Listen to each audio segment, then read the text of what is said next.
دو نام ہیں بڑے مشہور، ایک سلمان تاثیر کے فرزند شہباز تاثیر، اور ایک گیلانی صاحب کے جو ہیں بیٹے، مجھے نام بھول رہا ان کو، جو اٹھائے گئے تھے. ان کے بارے میں بھی بڑی کنفیوژن ہے. کیا ان کو طالبان نے اٹھایا تھا؟ یار اس میں یہ ہوا کہ سلمان تاثیر کے بیٹے کے بارے میں تو میں بات کر سکتا ہوں. ٹھیک. تو یہ اپنا یوسف رضا اللہ گیلانی کے بیٹے کے بارے میں پورے وثوق سے بات نہیں کر سکتا. یہ ہوتا کیا ہے کہ ایک طالبان کا گروپ ہے، اٹھایا اس نے، آگے سے ایک اور طالبان کا گروپ ہے اس کے ہاتھ بھیج دیا. اچھا. کہ ہم نے 5 کروڑ مانگا ہے یا 6 کروڑ مانگا ہے یا 7 کروڑ مانگا ہے. وہ کہنا ہمیں دے دو، ہم 12 کروڑ مانگیں گے.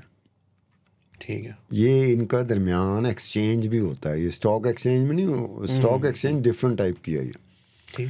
تو یہ تبادلہ ہوا تھا ایک گروپ سے، یہ سلمان تاثیر کے بیٹے کا ایک گروپ سے دوسرے گروپ. ٹھیک. اور یہ یوسف رضا گیلانی کا جو بیٹا تھا نا، اس کا بھی یہی ہوا تھا.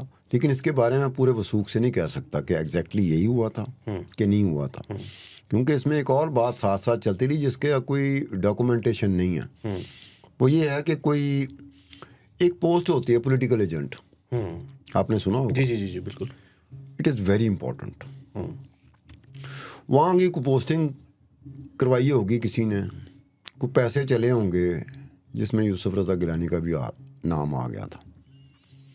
اب وہ پوسٹنگ کینسل کر دی گئی، کوئی ٹرانسفر ہو گیا، کوئی دوسرا بندہ آ گیا، کوئی ایسا تھا. وہ پولیٹیکل ایجنٹ کہیں طالبان کے ساتھ بھی اس کے تعلقات بڑے اچھے تھے، اور طالبان بھی چاہتے تھے کہ یہی پولیٹیکل ایجنٹ لگا رہے تو اچھی بات ہے. وہ پھر سنا ہے کہ انہوں نے کوئی غصہ نکالا، لیکن بڑا خوفناک غصہ تھا. آپ دیکھیں یوسف رضا گیلانی پاکستان کا پرائم منسٹر اس کے بیٹے کو جس طریقے سے جس علاقے سے اٹھا کے لے کے گئے، سمجھ گئے ہو بالکل کہ طالبان کیا چیز ہوتے ہیں، کتنے پاورفل ہوتے ہیں، کتنے نڈر ہوتے ہیں. کہ انہیں نہیں پتا وزیر اعظم کا بیٹا ہے.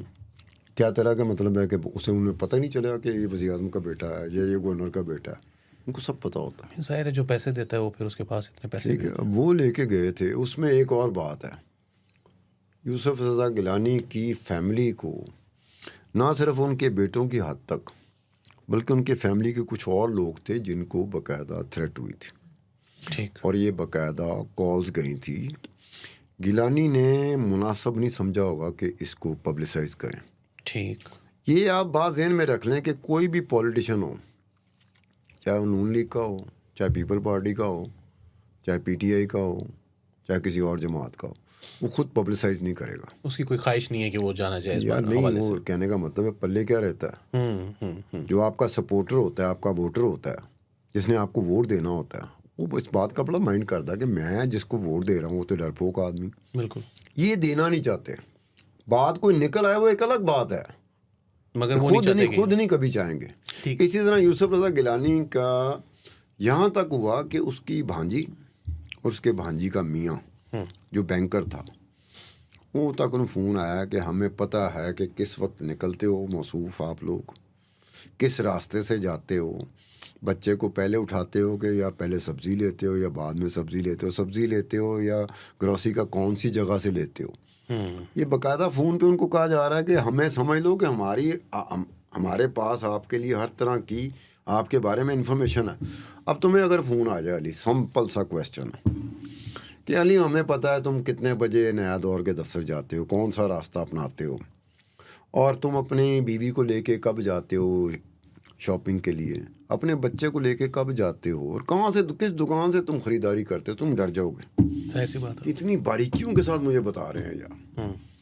تو پھر ہماری بات مانو نا، ہماری بھی کوئی خواہشات ہیں یار، ہم نے بھی کام چلانا ہے، دیو پیسے کڈو. بڑا مشکل ہو جاتا ہے طالبان کو نہ کرنا، بہت ہی مشکل ہو جاتا ہے. سر آخری سوال یہ ہے کہ بیچ میں ذکر آیا تھا پرویز الہی، مونس الہی والے معاملے کے اندر لال مسجد کا.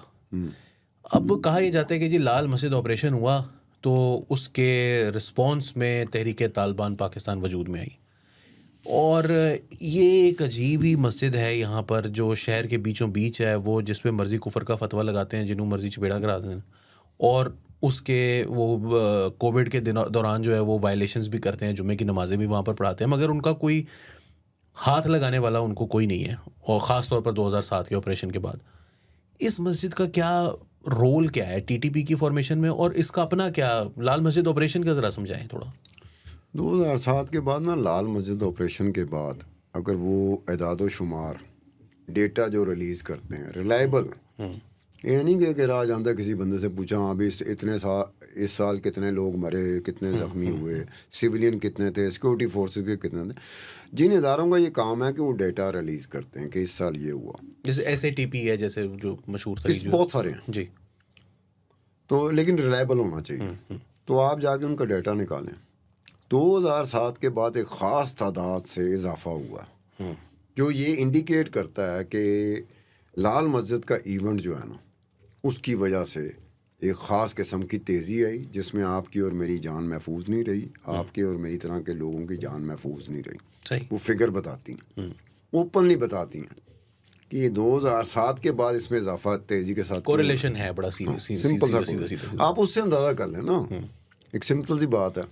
دوسری بات ہے جب میں یہ لال مسجد ہوا تھا تو میں نے ایک میری رپورٹ تھی، وہ ٹھیک، ساری رپورٹیں میری ہیں جو اب تک میں بتا رہا ہوں. ٹھیک. یہ نہیں کہ کسی کی رپورٹ تھی، اگر کسی کی رپورٹ ہوتی تو میں اس کو کوڈ ضرور کرتا. صحیح. یہ ساری رپورٹس میری ہیں. تو یہ بھی میری رپورٹ تھی کہ لال مسجد کے اندر لال مسجد آپریشن ہونے سے پہلے تہہ خانے میں بیسمنٹ میں ایک اس کو میں نے منی ریوولٹ کا نام دیا تھا، منی ریوولٹ کا نام. ٹھیک. لیکن آج تک میرے لیے تجسس یہ رہا کہ جو میرے پاس انفارمیشن آئی کہ اس منی ریوولٹ کے نتیجے میں کچھ اموات ہوئی تھیں. تو یہ منی ریوولٹ تھا جو کہ لال مسجد کے آپریشن ہونے سے کچھ دن پہلے ہوا تھا. ٹھیک. اب یہ ایک ایسا آپریشن تھا منی ریوولٹ کا جس میں سسپینس ایک آج تک میرے لیے سسپینس ہے کہ میں نے جب وہ انفارمیشن میرے پاس آئی تھی تو میں نے یہ پوچھا تھا کہ یہ ریوولٹ کس کے خلاف ہوا تھا، کیا لال مسجد کے دونوں بھائیوں کے خلاف ہوا تھا یا ویسے. انہوں نے کہا لال مسجد کے دونوں بھائیوں کے خلاف نہیں ہوا تھا. تو میں کہا لال مسجد کے دونوں بھائی تو سارا کچھ کر رہے تھے، لیڈ تو وہی کر رہے تھے. انہیں کہا کچھ غیر ملکی تھے. اب that is the point of ponder, کچھ غیر ملکی تھے. انہوں نے کہا کچھ ایسا ہوا کہ ان کا جو سٹائل تھا نا گورننس کا، ہمارے ملک میں بھی گورننس کا سٹائل ہوتا ہے تو طالبانوں میں بھی گورننس کا کچھ سٹائل ہوگا کہ جی وہ کوئی رویہ ان کا ٹھیک نہیں ہوتا تھا. اس رویے کے خلاف یہ ریوولٹ ہوا تھا. اور ان کو لیکن جو ریوولٹ کرنے والے تھے ان کو اندازہ ہی نہیں تھا کہ گولیاں مار دیں گے اپنے ہی بندوں کو، اپنی ہی بندیوں کو. اب اس کے بعد جو لال مسجد کا آپریشن ہوا تھا کسی کو پتہ ہی نہیں چلا کہ لال مسجد کے اس آپریشن میں آپریشن کی وجہ سے کتنے بندے مرے، یا اندر جو کچھ دن پہلے ریوولٹ ہوا تھا اس میں کتنے بندے مرے تھے. یہ نہیں پتہ چل سکا. نہ گورنمنٹ نے بتایا، جن کو پتہ چل گیا ہوگا، نہ گورنمنٹ نے بتایا. اب لال مسجد کے جو اندر لوگ تھے وہ یا مارے گئے یا وہ سرنڈر کر کے باہر آتے رہے. ٹھیک ہے. ٹھیک. اب وہ سرنڈر کر کے جو باہر آتے رہے، میرا بھی کبھی اتفاق نہیں ہوا کہ میں ان سے ملوں کہ یار یہ بتاؤ تم لوگ تو اندر تھے تو یہ کیسے ہوا تھا. تو ہو سکتا ہے کہ ڈیٹیل، فردر ڈیٹیل اچھی خاصی جامع انداز میں مزید ڈیٹیل مل جاتی. لیکن سر یہ کبھی کسی نے کیوں کوشش نہیں کی کہ ان سے رابطہ کرے جو لوگ وہاں پر اندر تھے اور باہر یہ تیرا پوائنٹ بڑا ویلڈ پوائنٹ ہے. یہ ہم جرنلسٹوں کی کمزوری ہی رہی ہے. ہم اس طرح پھنس جاتے ہیں، ہمیں کوئی چیز یاد نہیں رہتی. میں نے اس وقت یہ کوشش کی تھی، میرے آرکائیو میں پتہ نہیں پڑھا ہوگا کہ نہیں پڑھا ہوگا، میں آرکائیو اپنا بناتا رہتا ہوں. ٹھیک. اس میں نے کیا تھا کہ جنہوں نے سرنڈر کیا تھا ان کے پرٹیکولر میرے پاس تھے. ٹھیک. اور میرے ذہن میں تھا کہ کسی ایک وقت میں ان میں سے کوئی سلیکٹیو بندے پکڑوں گا، اور خاص طور پہ وہ بندہ جو مجھ سے ولنگ ہو بات کرنے میں. ظاہر ہے. لیکن کچھ عرصہ گزر جانے کے بعد یہ بھی طے تھا نا کہ تازہ تو نہیں کر سکتے آپ.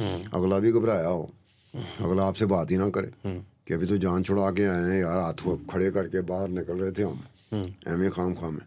تو یہ جرنلسٹوں کو چاہیے تھا، ہم جرنلسٹوں کو چاہیے تھا کہ وہاں سے لال مسجد سے جو لوگ باحفاظت نکل گئے تھے ان سے بات چیت کی جاتی، کیونکہ ان کے پاس جو انفارمیشن ہوگی نا، وہ کتنے دن سے اندر تھے، وہ جو انفارمیشن دیں گے وہ آج تک انفارمیشن باہر نہیں آئی. ظاہر سی بات ہے سر، جو انفارمیشن خود اندر تھے نا، ان کے سامنے پتہ نہیں کیا کچھ ہوا. بالکل. آخری مرتبہ کس نے کس کو فون کیا، مطلب یہاں یہ بھی ہوا نا کہ کسی نے کہا کہ بس آخری دفعہ مجھ سے بات کر رہا تھا. میں کہ یار ہمیں تم نے چوت سمجھا ہوا ہے جو تیری بات مان لے کہ جی رشید صاحب جو تھے نا آخری دفعہ مجھ سے بات کر رہے تھے یار یہ دیکھو بات اب اس طرح کے کئی لوگ ہیں جو دعویٰ کرتے ہیں آخری دفعہ جی میں نے فون کیا سی انہوں نے بس وہ بات دھماکے کی آواز آئی ہے میں نے یہ ہمارے بندے چھوڑنے پہ آتے ہیں پھر اس طرح چھوڑتے ہیں. تو اب یہ وہ لوگ تھے لاہور اپنا لال مسجد کے اندر. واقعی بات صحیح ہے تمہاری کہ اگر وہ ان سے بات ایک عرصہ گزر جانے کے بعد کیونکہ جرنلسٹ کی ایک انڈرسٹینڈنگ ہوتی ہے نا کہ اب یہ بندہ اس وقت نہیں بولے گا تازہ واقعہ تو کچھ عرصہ گزر جانے کے بعد چیزیں ذرا یہ ہو جاتی ہیں کہ گزشتہ سے پیوستہ ہوتی ہیں تو ذرا ان کی گرمی سردی میں بھی فرق آ جاتا ہے. اس وقت بات ہو سکتی ہے. اور یہ اگر کر لیتے ہمارا میڈیا کر لیتا تو کم از کم لال مسجد کے اندر ایکچولی جو کچھ ہوتا رہا کتنے دن ہوتا رہا ہمیں بھی پتہ چل جاتا ہماری وجہ سے لوگوں کو پتہ چل جاتا. یہ بات ہے. تو سر یہ ایک آن گوئنگ ڈسکشن ہونی چاہیے کیونکہ اس میں ابھی ہم نے جو بات کی ہے وہ زیادہ تر واقعات ہیں جو کہ پیش آئے ادھر لیکن بہت سارے ایسے واقعات ہیں ان کی آپس کی جو انٹرنل پاور سٹرگل ہے اس کے اوپر کوئی بات نہیں ہوئی. مسعود قبیلے کا اتنا زیادہ ان کے اوپر اتنا سخت گروپ مطلب حکیم اللہ مسعود بیت اللہ مسعود عبداللہ مسعود نور ولی مسعود یہی کیوں بار بار آگے آتے ہیں اور پھر یہ خالد سجنا اور ملا فضل اللہ بیچ میں ایک انوملی ہے کہ وہ سوات سے جو ہے وہ ایک بندہ جو ہے وہ اٹھ کر آ گیا. تو ان سب لوگوں کے اوپر بھی ایک ڈسکشن ہونی چاہیے اور یہ بھی دیکھنا چاہیے ہمیں کہ اس میں ہمارے ریاست کے اداروں کا کیا تعلق تھا. فی الحال کے لیے بہت بہت شکریہ.